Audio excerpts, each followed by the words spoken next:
In progress. Evening, and welcome to another of our Tiny Baby Kidney series, the last of our 3 talks.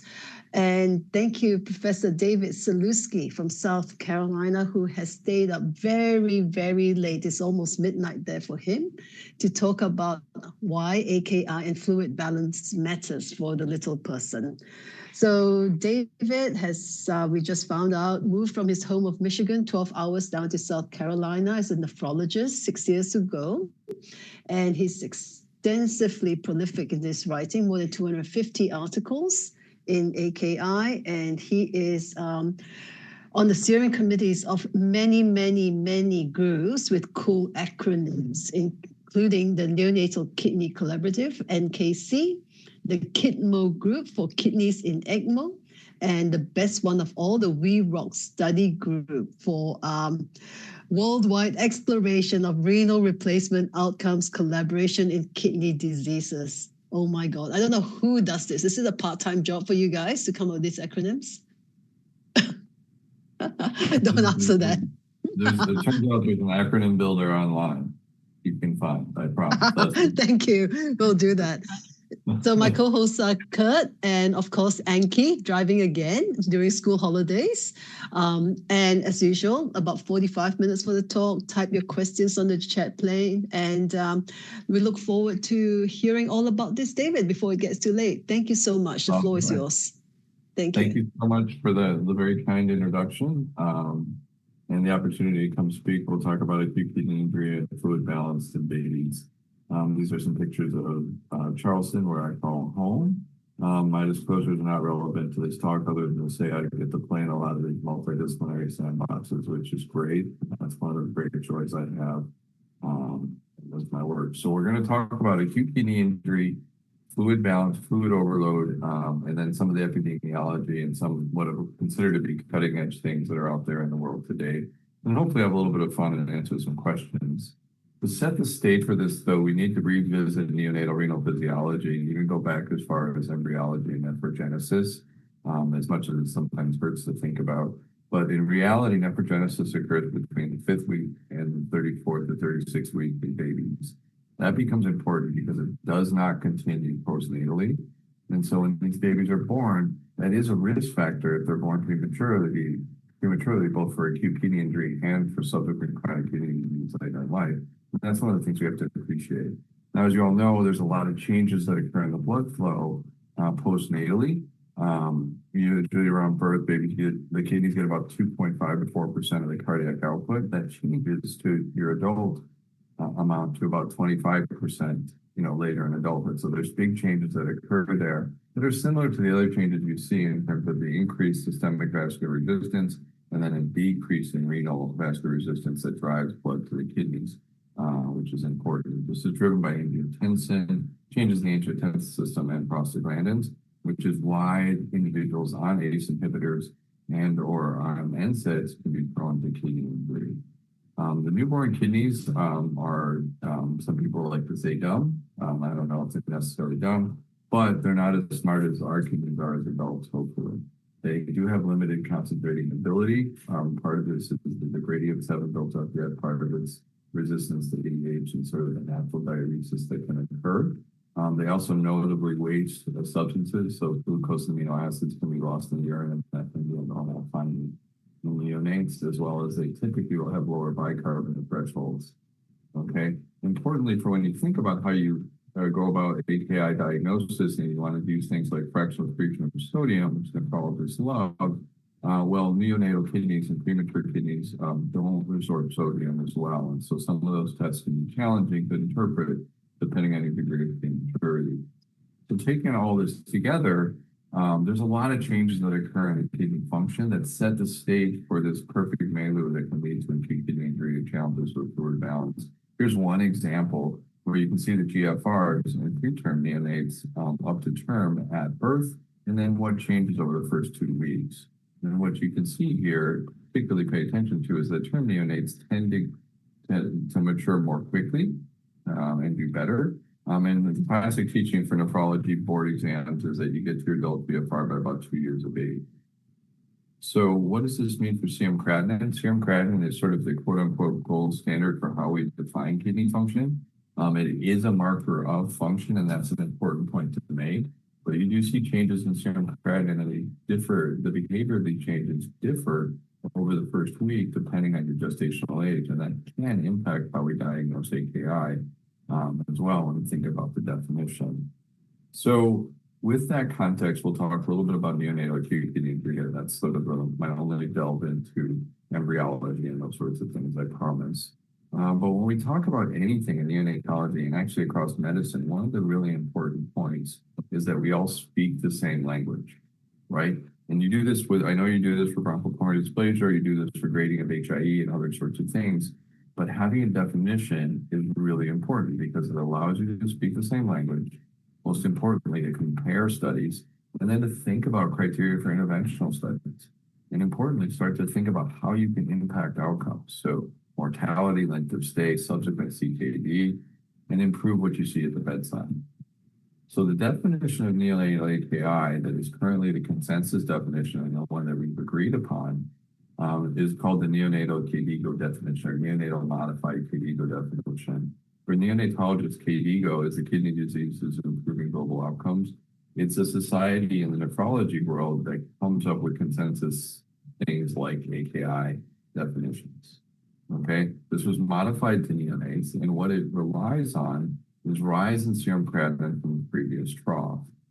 As you all know, for the first postnatal week, one of the challenges we face is mom's creatinine hanging around, and it's a little bit pesky, right? Because these babies will have high values that the babies really shouldn't have. But what we anticipate is that creatinine will go down over that week, and each time it goes down, it sets a new trough. And then it's a rise in creatinine from that trough. Okay, it's not perfect, but it is the best that we've been able to come up with. And it's a rise of 0.3, and I apologize for the units. I didn't convert that one I meant to. Or 1.5 to 1.9 times the serum creatinine, the reference creatinine, 2 to 2.9 times it, or greater than 3 times it, or serum creatinine greater than, in the States, it would be 2.5, or if I converted it correctly, 221 everywhere else in the world. Okay. One of the challenges with the acute kidney injury definition in neonates is that we have the creatinine-based definition and then the urine output one. The urine output one is the least studied and interrogated of the definitions because we don't do a great job of measuring urine output in babies. And so that part of the criteria, although important, is not as well defined. Okay, and we use this, but it's likely subject to change and has been challenged, not challenged, but has been studied in a number of recent papers in nephrology journals. So when we think about neonatal AKI, and we're actually going to use the same model for fluid balance, we think about our high-risk patient populations, and then the outside here in blue, ECMO, cardiopulmonary bypass patients, perinatal asphyxia, those sick with NICU and premature neonates, and we ask ourselves, what are the risk factors for AKI? How often does it happen? And what are the associated outcomes? So as alluded to before, I have been fortunate enough and lucky enough in my career to have worked in the Neonatal Kidney Collaborative. Some of the founding members of the collaborative did a study that started back in 2014 called the AWAKEN study, which is the assessment of worldwide acute kidney injury epidemiology in neonates. This was an unfunded study that was a 3-month retrospective chart review of 24 centers in 4 different countries. And so why do you only have 4 countries? Well, those are the folks that we knew. It was essentially people that met people at conferences, anybody that expressed an interest got to participate.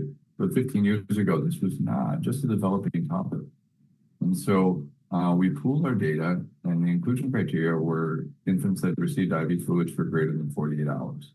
Why 48 hours? Because we wanted those to have the highest likelihood of having labs checked. Because again, we were all diving into these charts ourselves. There was over 2,000 neonates, and you can see here a display of gestational ages right there. Acute kidney injury occurred common in this study. 30% of the population had evidence of acute kidney, at least one episode of acute kidney injury. Okay, and the mortality was different in those patients. 9.7% in those with AKI versus 1.4% in those without. As you might suspect, acute kidney injury, and I kind of alluded to this before, it differed depending on what your gestational age was. And part of this may have had to do with maturity of your kidney. So not surprisingly, the most premature infants had the highest rates of AKI. And then your sick near-term or term babies, perinatal asphyxia babies, babies that are on ECMO, maybe congenital heart babies, had the second highest rates of AKI at 37%. And then those healthier babies that are premature but sort of sit in that middle ground at 29 to 36 weeks, they had lower rates of AKI. So anytime you cross medicine, no matter you're doing ECMO or you're doing cardiology, adult medicine, when people were studying acute kidney injury, there is and there was a mantra that said, oh, they're just sicker, Dave. They're just sicker. They're just sicker. I've heard it 100 times, and that's actually not the case. So when you adjust it for 16 covariates, acute kidney injury is independently associated with increased mortality in babies and increased length of stay, right? So it's not that they're just sicker and they're getting acute kidney injury and that's just part of the process. It's actually that acute kidney injury itself is independently contributing to adverse outcomes. And that's a key point and a key way to think about or to change how we think about the problem. So let me remind you that when we did the AWAKEN study, and this table is actually in the supplemental section of the paper, we had these 24 centers that volunteered to participate in this study, and they had at least one neonatologist and one nephrologist that were interested in kidney. Now, despite this, in that study, we collected all the creatinines we had during your NICU admission. 7 of the centers had a median of 2 creatinines checked for the entire NICU stay for their babies, meaning half of their babies had 2 or fewer creatinines checked during their entire NICU stay. And these were centers, like I said, that were interested. Not surprisingly, if you didn't check creatinines, you had lower rates of AKI, right? If you were, as they say, the ostrich that sticks your head in the sand, you didn't see the problem, okay? So what AWAKEN told us, and it's shown us, is that the incidence of neonatal AKI is common. It's in 30% of the babies in the NICU. It's associated independently with an adjusted odds ratio of 4.6. And serum creatinine surveillance varies at institutions, and it varies widely, okay? When you ask yourself, Dave, why is this? Well, we investigated this, and some of it was as simple as what you're able to order at your labs, right? Some institutions can't order lights if they're on TPN. They have to get a renal panel which contains the creatinine. So they got more creatinine. Some of those things were really those sort of system-based things that were pretty easy to identify. Not always, but sometimes it was that simple. So now think about acute kidney injury. We think about, like I talked about, those high-risk populations. So ECMO, 64% in the group from Northern Europe, Wires et al. That paper is now almost 14 years old. It's a wonderful paper to read. They have follow-up data as well. Corey Chris, who's a pediatric surgery fellow I worked with in Michigan, looked at neck, babies with neck, 56%, 32.6 in other babies with neck, sick near-term babies, late onset sepsis, okay? If you take care of congenital heart babies, it's not surprisingly 54% in the nephron study, which you mentioned before. Now, if you look at low birth weight infants and premature infants, there's been enough studies in AKI. There's actually been a meta-analysis where the rates of AKI were 25% and the odds ratio of mortality was 7.13. Now, despite this, in the United States, I point out to the study by Taj and Mohammed that said the incidence was 3%. This was a study of coding data, so how well we do at actually coding AKI diagnosis. And that's what this study shows us here, is that we still don't do a great job of putting it in as a code or a billable code or a trackable code in the United States. So before we started the talk, we were alluding to and having fun talking about acute kidney injury and some of its associations. Well, in reality, this is now a syndrome. Acute kidney injury is not just something that affects your fluid status and your electrolytes, but it affects distant organs. And we are starting to see this, where there is this idea of cardiorenal syndrome. There's also associations with patent ductus arteriosus. We know it can affect the lungs, and I'll show you that in a second. Actually, acute kidney injury has been shown to be associated with neurologic outcomes, and I'll show you some data on that in a minute. In more controlled environments or where there's not as many variables, in adults and older children, acute kidney injury has been shown to predispose to infection, so it actually impairs it. of course, there's the long-term follow-up of chronic kidney disease. So we did this study at the University of Michigan. This is not the first one we did in babies with perinatal asphyxia, but I worked with our neonatologist, Subrata Sarkar, and a gentleman named John Barks, and they had a database of babies that were treated with therapeutic hypothermia. And we just looked at AKI in the original study, but when we did that study, we noticed that those with AKI were more likely to have seizures. So as a matter of standard of protocol by our neonatology group in Michigan, all of the babies that were treated with therapeutic hypothermia for perinatal asphyxia got MRIs at 7 to 10 days postnatally to look for evidence of hypoxic lesions, just per their protocol. We took advantage of this, and we asked the MRIs to be read by blinded, sounds funny to say that, but by blinded neuroradiologists. They're blinded to whether or not they had AKI. And then we looked at the rates of AKI. It was common 39%. That's not surprising. But what we found was AKI during therapeutic hypothermia actually predicted those that had an abnormal MRI in 7 to 10 days. So one cortex begets the other, sort of the tongue-in-cheek way to sort of say that. Now people will debate, is it a biomarker of severity versus contributing independently? And that's still there to be decided. But there is some animal data to suggest that there's a link between the two as well. But it's sort of interesting. As alluded to before we got on the call or got to talking, there is data, and we'll talk a little bit about the fluid balance data in association with bronchopulmonary dysplasia. There's also data from the AWAKEN study that looked at acute kidney injury itself without fluid impact of it. And if you had acute kidney injury, you're more prone to poor or worse lung outcomes, as well as increased likelihood of IVH, right? So it's a multi-system syndrome, okay? So I wanted to point this out. This is one of the things I'm really most proud of and really happy to see is we are doing the AWAKEN 2.0.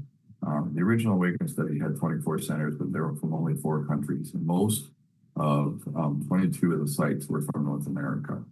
And so what we're seeking to do is we're doing another study of AWAKEN, but expanding it globally. And this is one of the things I take the greatest amount of pride in. This is actually being led by Michelle Starr, who's a pediatric nephrologist that was a resident during the original AWAKEN study.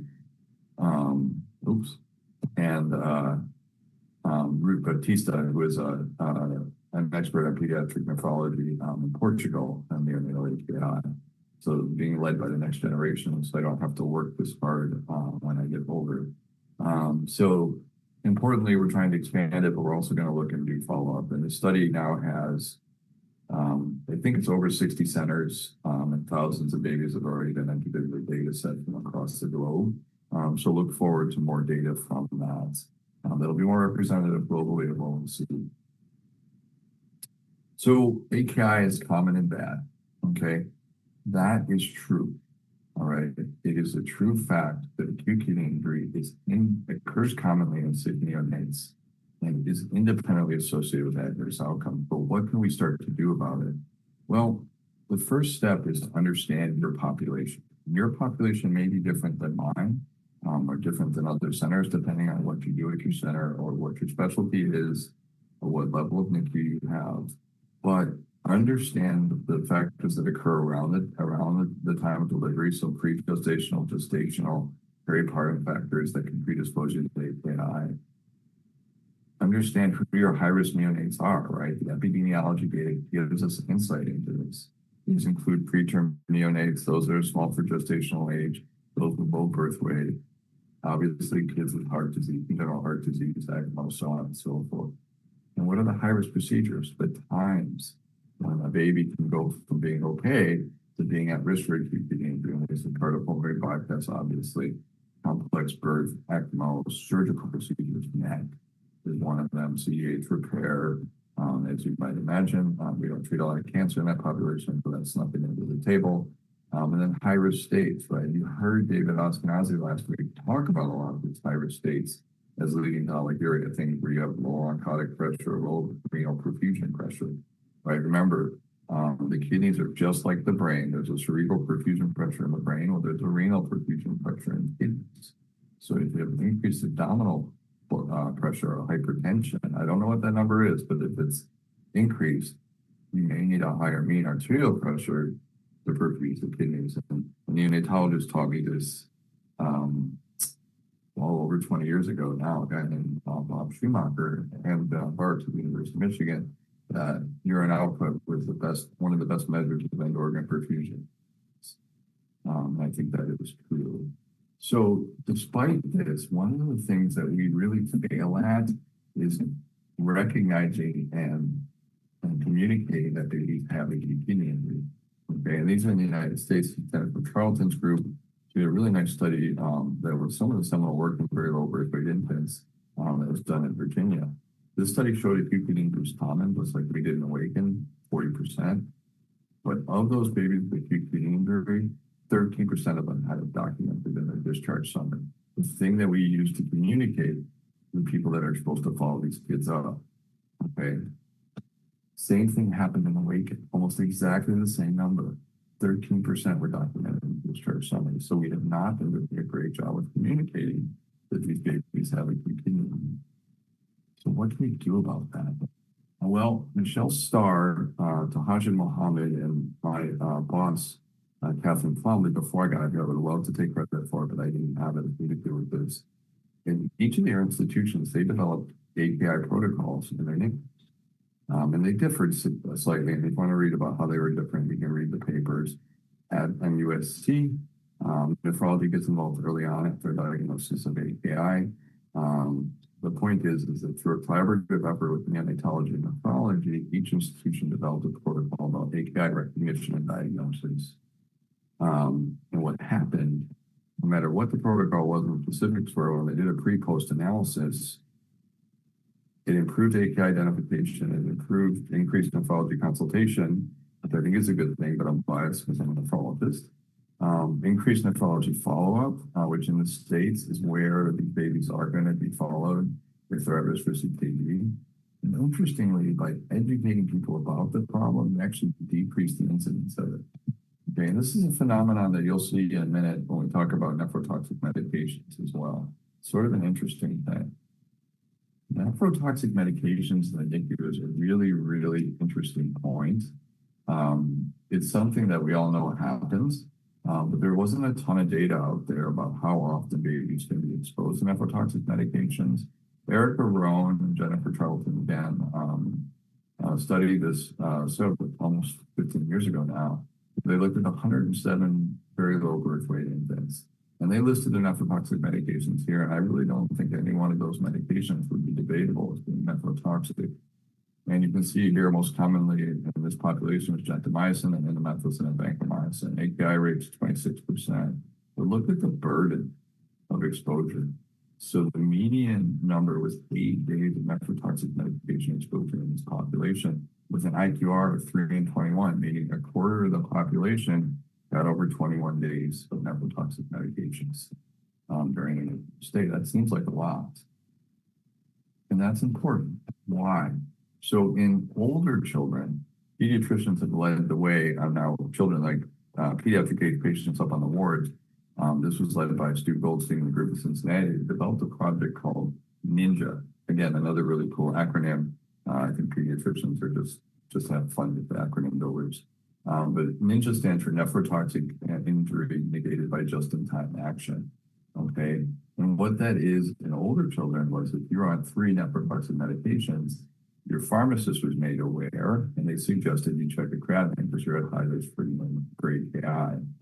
Well, David Ashkenazi, working with here, the neonatologist at the University of Alabama, Birmingham, and Christine Stoops, brought this into the NICU and simply made people aware that if your baby was on 3 nephrotoxic medications at the same time, or an aminoglycoside for 4 days, you might want to check a creatinine. They didn't recommend it, but they just said you're at high risk for AKI, creatinine would be checked. And by doing this, they actually reduced the number of nephrotoxic exposures because people began to ask themselves, do they need to be on these nephrotoxic medications, right? And they reduced the percentage of nephrotoxic-induced AKI. Not only that, they reduced the AKI intensity. Very importantly for the study and for neonatologists is they didn't have any increase in the rates of positive cultures or treatment-resistant disease or any of the other measures that you might expect could be a problem in this circumstance. So they were able to decrease AKI simply by asking people to sort of take their head out of the sand, like the ostrich, and see the problem. And so this has been a real success in pediatrics of prevention of AKI and in humans as well. So one of the challenges with acute kidney injury is actually creatinine as a marker. We use it, it serves us well with diagnosis, but we have to also remember what it is. It is a marker of function, right? In an ideal world, we would like to be able to identify those at risk for acute kidney injury before you lose function, right? And the model that nephrologists are always very jealous of is the chest pain model for myocardial infarction, right? You don't wait to treat a heart attack until you've lost ejection fraction. And hopefully that's not what you don't wait to diagnose it until then either, right? But with a heart attack, you have a chest pain phenomenon or something that makes you at high risk or makes people think you're at high risk for having a problem. Well, we're moving that way in nephrology and neonatal nephrology as well, is now we know acute kidney injury is important. Okay, it occurs commonly and it impacts outcomes. Now we need to start to think of how we can identify these high-risk patient populations before they develop acute kidney injury. And that's when you can potentially intervene with things like the bundle that I'm sure Dr. Ospinazi talked about a week ago, the Candy P-Lots bundle as well. Okay, and one of these sorts of models was put forth by a group in India. Now, this is not something you can use in Australia. You have to know your epidemiology, but the principle is the same. They looked at factors within 12 hours postnatally that would predict AKI at days 2 to 7, and they even came up with a calculator, right? And that's how you could identify your high-risk patient population. There was a call to arms about this from Tajid Mohammed as well, where, now that we've shown, or now that we believe acute kidney injury is important, we have to start to think about risk stratification so you can intervene early and do some of the things that Dr. Ospinazi, I'm sure, talked about last week: improve blood pressure, monitor fluid balance, watch electrolytes, all the things you want to do, right? So while we have to recognize acute kidney injury as a problem, as we do that, we also have to begin to think about how we can identify the high-risk patient populations for future interventional studies and things like that. And I'll show you a model of what that looks like at the end. So fluid balance or fluid overload, okay? This has been a big deal in the literature. And I tell you that because words do matter.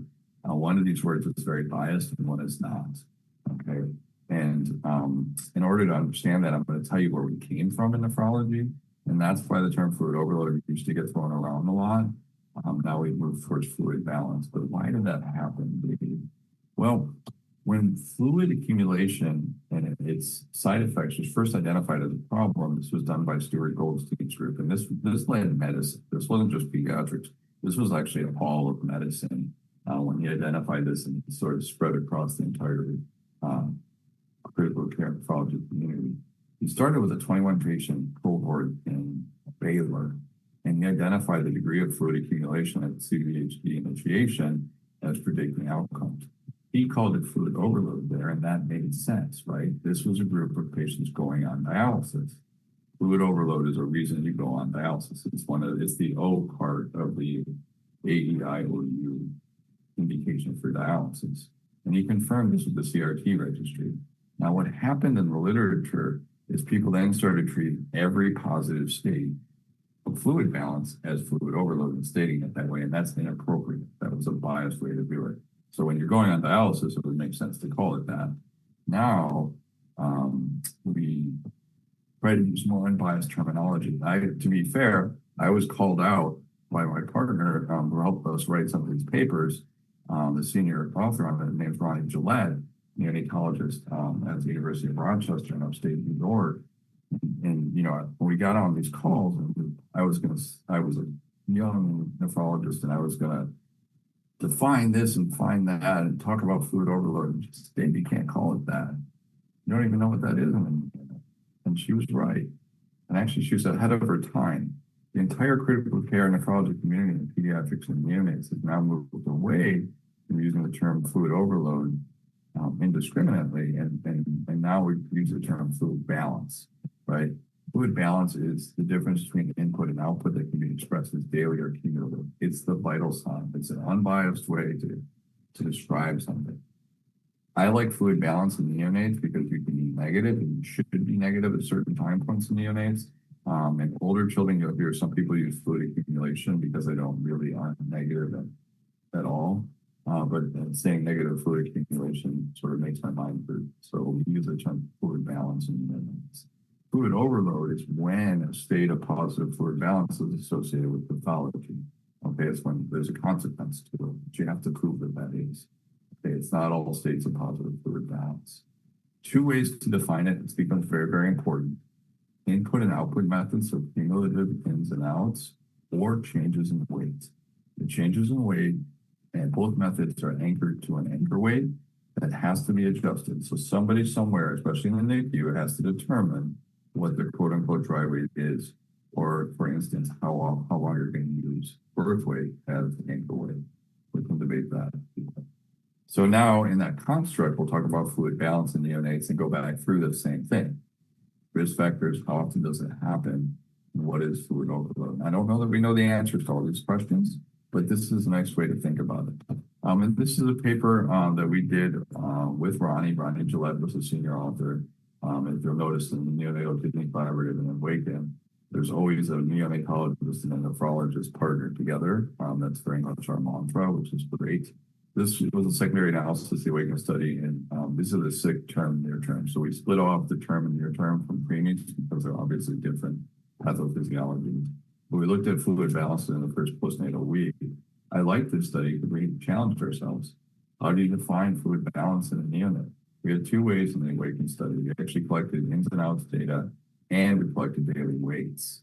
And we asked the data, which one would be more accurate? What do you mean, Dave? Well, think about it like this. If you have a weight during the first postnatal week and you're anchored to birth weight, you can have the weight on day one, the weight on day two. Somebody forgot to write down the weight on day three, but the weight on day four is still good. The weight on day five and day six is, right? They're not dependent on each other. Okay. If you have ins and outs and you miss the ins and outs for day two, all the subsequent measurements are faulty because they're off.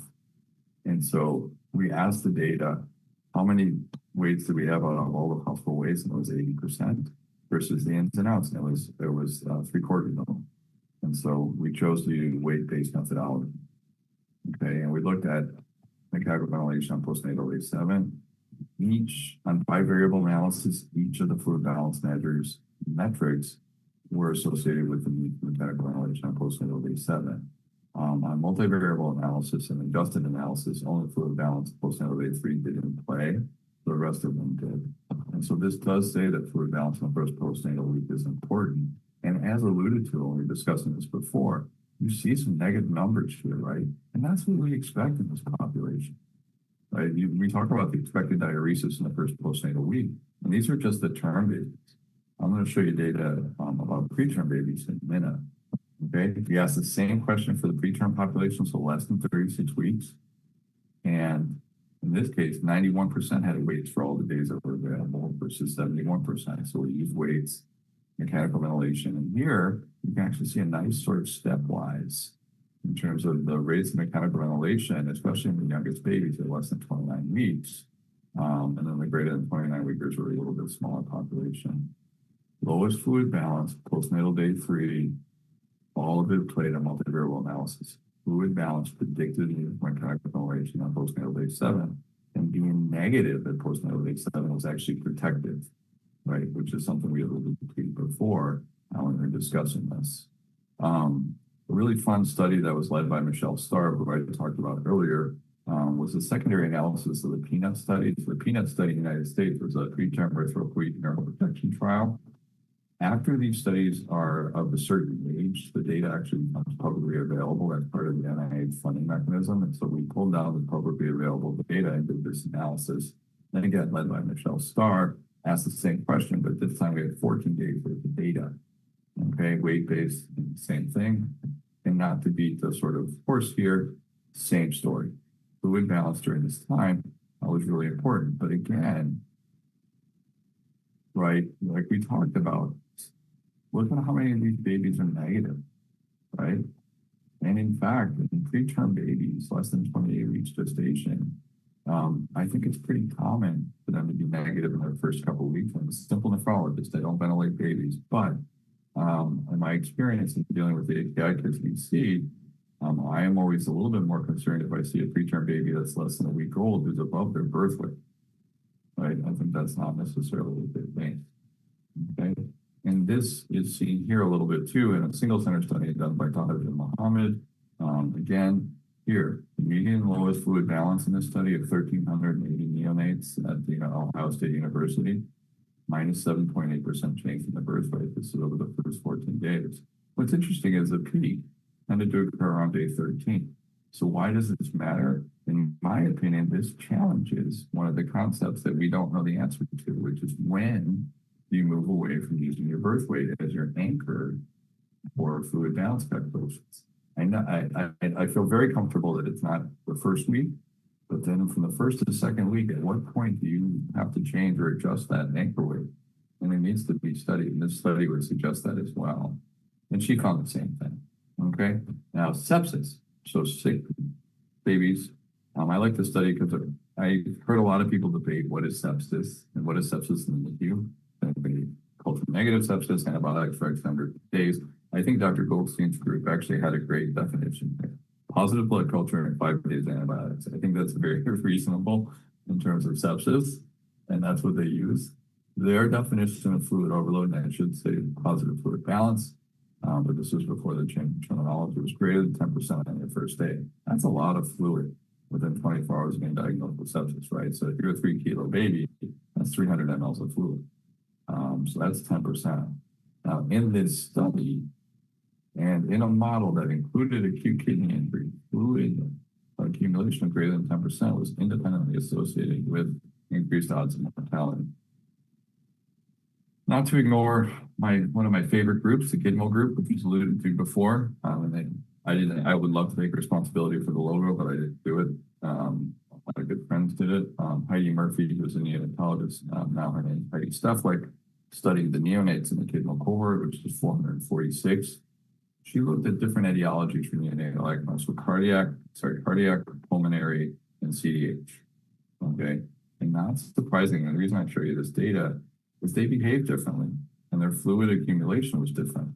Right, CDH babies tended to accumulate the most amount of fluid, and then the cardiac babies and the respiratory babies sort of there as you go from there. So fluid accumulation behaves differently in these populations, and the impact on outcomes is different. So we told the story about acute kidney injury, and now we're talking about fluid balance, okay? What I hope you can see is that both of these things do impact outcomes in your critically ill neonates. And we're starting to answer these questions, but there's still question marks on fluid balance, and a lot of them, right? A lot of them we have to do. We have some data out there now in LGAN where they did weight-based definitions. Taj and Mohammed did a weight-based definitions. The heart population tends to do cumulative inputs and outputs, but we can have a discussion about the congenital heart separately.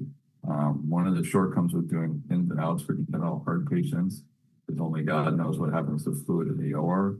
And so it actually becomes hard to quantify that. And then we talked about some of these other methodologies here as well. There's an opportunity here, okay, and it's not going to be led by a nephrologist. It will need to be led by nephrologists. Think about fluid management protocols, okay? And think about how we can start and put babies on the same paths so you can study it, okay? And I'll show you a couple of examples of that in a second. But I want to talk about where I think we're going. In my opinion, and of course I'm biased, but neonatal critical care nephrology is a thing, right? And it is a developing field that is growing quickly. It is an area in neonatology that is rapidly catching up to what I want to say is things like BPD, things like HIE or perinatal asphyxia, brain things, or neck as well, right? It's a comorbidity that is common and impacts outcomes, and it's building into its own little wedge of the pie. Of course, I'm biased for that. But there are still opportunities out there, right? We're on our first definition of neonatal AKI, right? Did they get the first definition of neck right, or the first definition of BPD right? No, I can't even give you the numbers of definitions and refinements that have occurred in those. And there will be refinement like in the guidelines, right? And that's okay. There are things out there and opportunities we have, like the urine output part of it, or what happens if a baby's creatinine never drops. That's not normal. But if your creatinine stays 0.8 as a baby and it never goes anywhere past 0.8, that's not technically AKI, although that's not normal. So those sorts of things are things that we'll be working on teasing out. I do have to take time to congratulate our neonatology colleagues. One of the only published positive studies in AKI prevention actually has been in neonates. And that's despite millions of dollars being spent on big studies in adults with thousands of patients. When the PDO criteria put out their criteria about ways to prevent AKI, things to interventional trials, you can see all the things that they don't recommend: Lasix and dopamine and nolvaparin and MAC, H1 natriuretic peptide, but theophylline, a single dose of theophylline, neonates with perinatal asphyxia, has been shown to prevent acute kidney injury. I'll tell you why in a second. It's really impressive. Because it's neonatologists that actually have the only, that's the irony of it. It's not a critical care nephrologist, it's not a nephrologist, it's neonatologists. So they're adenosine antagonists, as you all know, preglomerular vasoconstriction, postglomerular vasodilation. That's how they impact the kidneys. There have been 7 randomized trials that have shown theophylline increases GFR and urine output in babies with perinatal asphyxia. The people that don't trust this data will point out that these were not in babies that are treated with therapeutic hypothermia. And there's also some concerns out there in the literature about long-term follow-up of neurologic outcomes in these babies. But I will show you the meta-analysis in a second. Not only that, though, caffeine and preterm neonates has actually been shown to be protective, and I'll show you that as well. So here's the one of the meta-analysis. There's actually a couple out there now. 7 studies comprise over 458 neonates with the inclusion criteria that are sort of pointed to the right.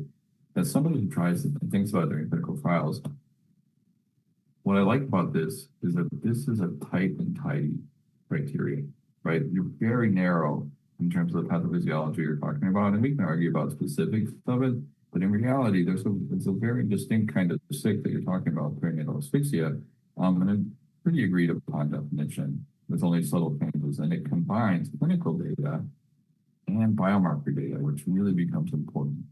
So the findings of the study were AKI was lower in neonates with theophylline. The odds ratio was 0.24. A single dose of theophylline given within 6 hours.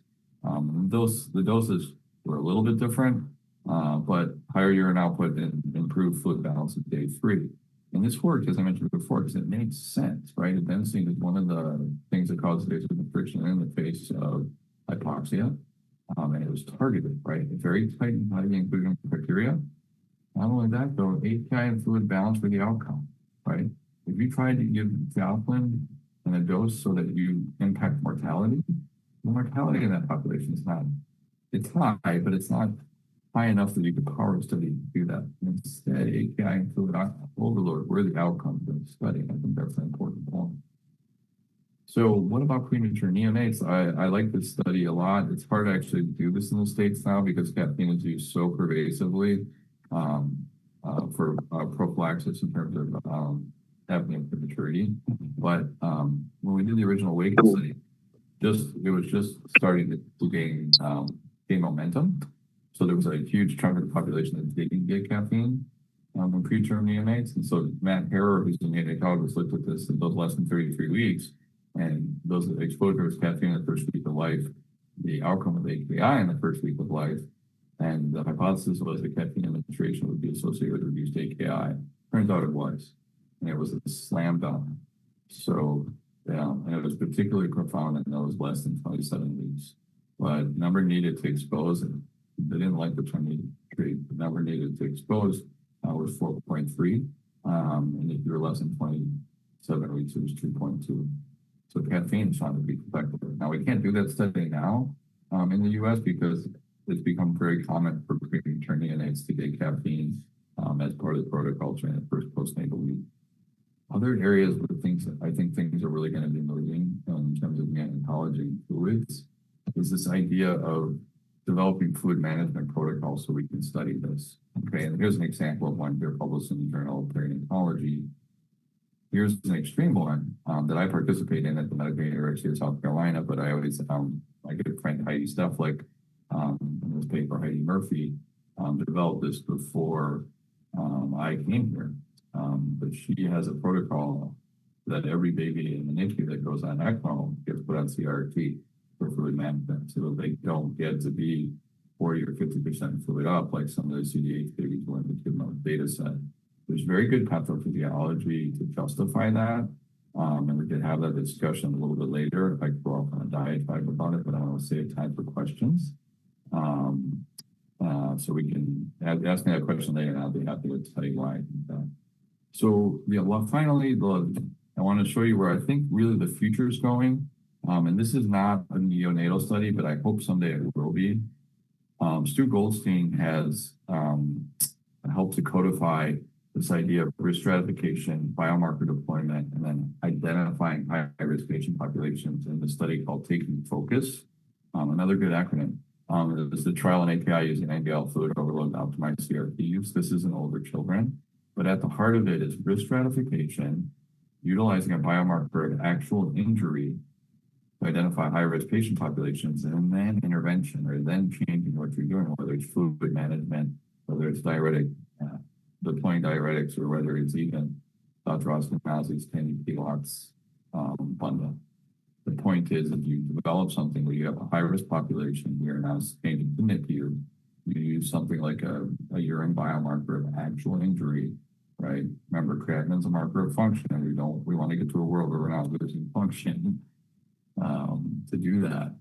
And then you can think about up here in the right-hand corner doing interventional studies. And so hopefully I've shown you a little bit today that AKI is common and is bad in neonates, just like it is everywhere else in medicine.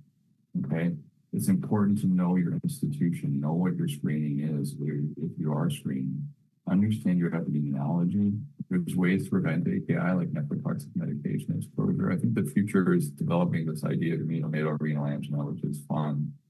But an important thing is for us to educate each other and work together. So I do 3 to 4 lectures with my neonatology fellows every year about CRT and AKI and all the things. That's important. Spread the word. Fluid balance and fluid overload are distinct things. Fluid balance is the unbiased term. Fluid overload is measure of pathology, and it matters. It affects mortality, pulmonary outcomes, length of stay. It is best defined by weight-based methodologies for the reasons I've stated. I think methylxanthines is a fun one. I always throw that in there because I don't know if neonatologists realize they have a positive study in AKI prevention. And the future lies, in my opinion, with early identification, but you have to understand the epidemiology in order to do that. I say thank you to a lot of the people I've been able to collaborate with over time. And this was discussed earlier, but I'm a member of the Neonatal Kidney Collaborative, and there is a branch in Australia and New Zealand right there. I try to make them about the same size. And our website's baby.org. I think you guys are a little bit bigger to be fair. But so with that, I'm happy to answer any questions. I'm also happy to give you the slides I think I'll have to send it as a PDF. So. It's great. Thank you so much, David. That was excellent. You mean there are some NICUs that don't take creatinine levels? There are, and I hope it's changing. Some of it actually is as simple as so if a baby's on parental nutrition, how do you monitor electrolytes? That was one of the big ones that changed, right? So people because believe it or not, I think the way that they measure them is often very similar in the machine. It's just what they're reporting. And so, some people, in order to do that, you want the phosphorus anyways, they would get renal panels. And the cost difference was not a lot. And so those were some of the subtle changes that occurred, but hopefully with AWAKEN, we changed that. And AWAKEN 2 will hopefully tell us what has changed. I will say anecdotally, in talking to Anka and other folks in Europe, there still is room to improve the surveillance, I would say. Is that fair? Thank you. Yeah, I agree with that, Dave. Yeah. Go, Anki. Yeah. Yeah, she said she agreed, yeah. Okay, so Kurt oh no, I was just with that. Definitely room for improvement. Okay, maybe we need to be more systematic about it. The baby's in NICU anyway, right?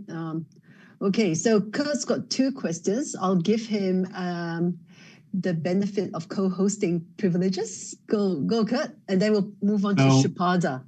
Yeah, just thank you so much. This was a great overview, and the amount of work you and your team are doing is just so helpful. It makes us think about fluid, and what I've learned, fluid overload can mean a negative fluid balance in some of the babies, and you can still be fluid overload in some conditions.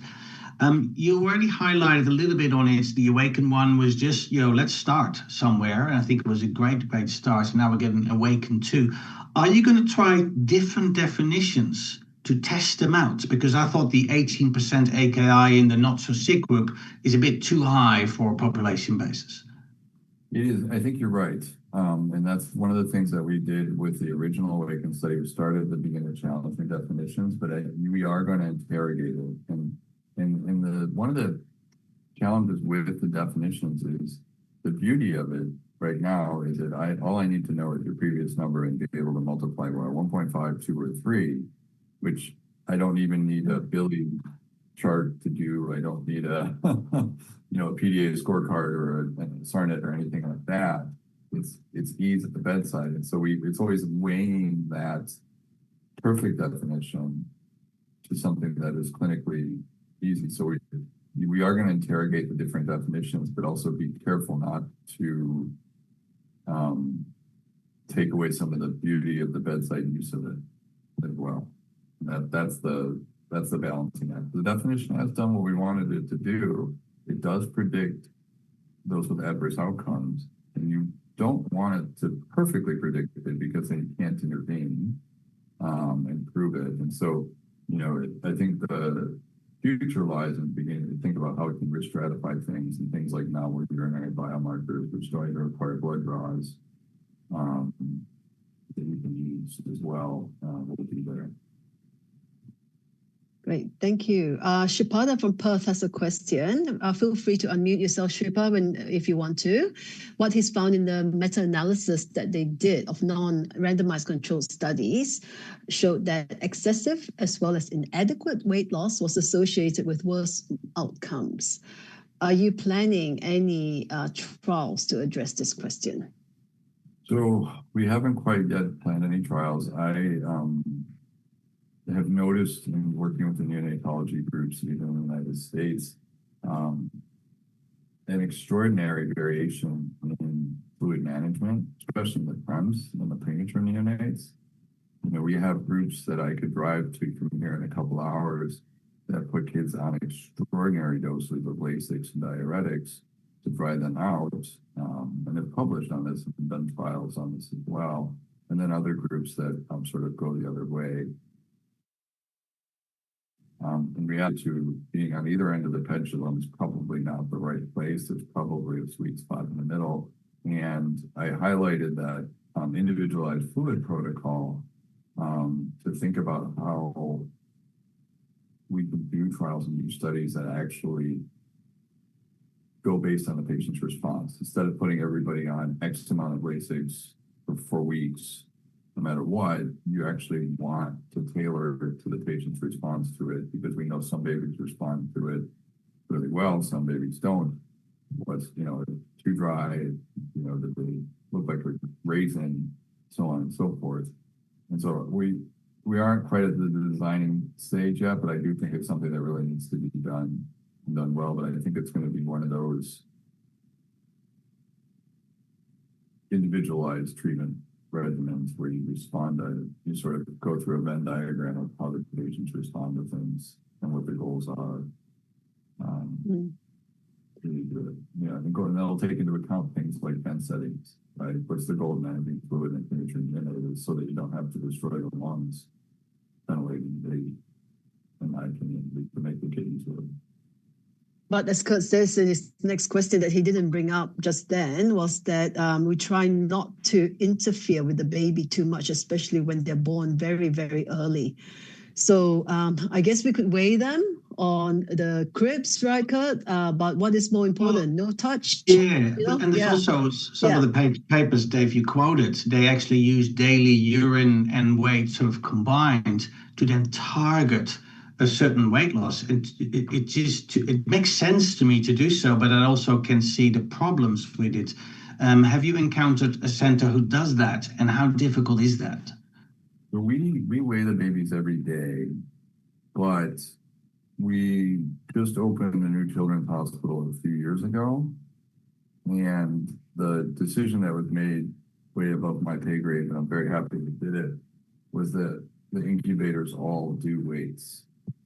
So that was just that was sort of the institutional decision in the NICU. Now, interestingly, if you go up to the PCICU, the babies don't get weighed at all because they chose to have something that had a firmer back so you could do CPR, which was fine. I understood it. But I did ask them that question. And so that sometimes it's just one of those sorts of things, but I do understand every time you go in and touch the baby and touch the baby, there's increased likelihood of adverse outcomes. And I think the data is pretty solid on that. So what I do say is I do think weights, it's easier to weigh and be more accurate if you're doing it once a day, right? If you weigh the baby, you have to just do it once a day, and only God can create or destroy mass. But if you do ins and outs, you have to get it all to be accurate. And that's where I think it's it. I had a fun fact I pointed out is Bob Bartlett was one of the people that did ECMO, right? Did the first ECMO in the 80s. They weighed those babies twice a day that were on ECMO. And in part, it was a safety issue because the membrane lung they used to use had an insensible loss of almost 200 mLs a day. So they had to do it, which is fine. But I do think we can work to do it and do it safely in patient populations. Some of it has to be an institutional choice, things like the type of isolate, that sort of thing, because the data is important. Well. Okay. That's great. Thank you. And we have time for one last question from John in Randwick. John asks, identifying AKI quick enough in the preterms is very difficult. Any suggestions that you might have, David? So I think two things. One is, I think making it a priority to measure creatinine is important. And I think looking at that and doing that is probably the critical thing. And that just has to be a decision. What are the limitations preventing you from checking creatinine? Now, you can't even get creatinine now on a blood gas. They actually can do them on blood gas analyzers. And then that's an important thing to understand your epidemiology. And then based on that, you can understand, what the risk factors are, right? And so understanding what your institutional protocols are that might predispose your patients to AKI. So as an example, you use non-steroidal anti-inflammatory drugs for your PA treatments, or you use acetaminophen. What are your protocols for sepsis evaluations, right? Do you give gentamicin? Do you check levels or immunoglycosides, some flavor? Do you check levels of it appropriately, those sorts of things? So understanding your epidemiology is probably the most important point, because then you understand the virus patients are. But also, in order to do that, you have to check creatinines to see what the AKI rates are at your institution, which will provide you an opportunity, though, to improve them as well, and also to understand who the high-risk patients are. Because ultimately, in 10 or 15 years, I hope we're not talking about creatinine very much anymore. Because remember, creatinine is a marker of function, right? We're still talking about injury, and that's fine. It's great to diagnose injury, but in reality, we're diagnosing a loss of function. In order for your creatinine to go up, you would have to have already lost function. I think to move the field forward, we'll have to start using things like injury biomarkers, right? Because like as a corollary, you don't treat a heart attack when you've lost your ejection fraction. That would not work. That actually sounds absurd to give somebody TPA if they've already lost their ejection fraction. Well, I think things like biomarkers are going to help us to do that. They're not there yet, but I think transitioning to how we think about high-risk populations, to understanding epidemiology, and And then eventually we'll get toward using biomarkers and neonates and prems as well. So basically, current is doing creatinines. Yes, it is and right now. Daily weights. But yes. the important thing is to look, right? It's to look and know what your epidemiology is, and that. Okay, so people, sorry, yeah, you're saying, yeah. And people, when they look up and go, we don't have a kidney injury, you show people data, and then you show the association with outcome. That'll change perspective, and it sort of turns into a snowball. And it has in my institutions as well, but I look at it and say, you talk about your AKI rates, like you talk about your rates of your ventilator rates, your VAP rate, ventilator associated pneumonia rates, or avoidable AKI, like you talked about line infections. So as an example, the pediatric literature in the United States, the Hospital Association has adopted nephrotoxic AKI as the quality metric for older patients, just like a line infection, just like a CAUTI or a catheter associated EPI. And so that's been a measure in older people, not yet in neonates, but the point is that that's what we'll start to think about and build that community within each hospital. All right, thank you. I think we're out of time. So it's midnight in your part of the world. Thank you so much. And I really love you, kidney guys. You are the best acronymous on the anywhere in the world. Love it. Anyway, so guys, join with me thanking David Selewki for staying up so late and an excellent talk. If no one's doing anything weird in the background, we'll post the link to this talk, and hopefully we can get you back very soon with your team to tell us more about kidneys in the little babies. Anything you want. We're happy to. Beautiful. Okay, thank you so much. Okay, thank you.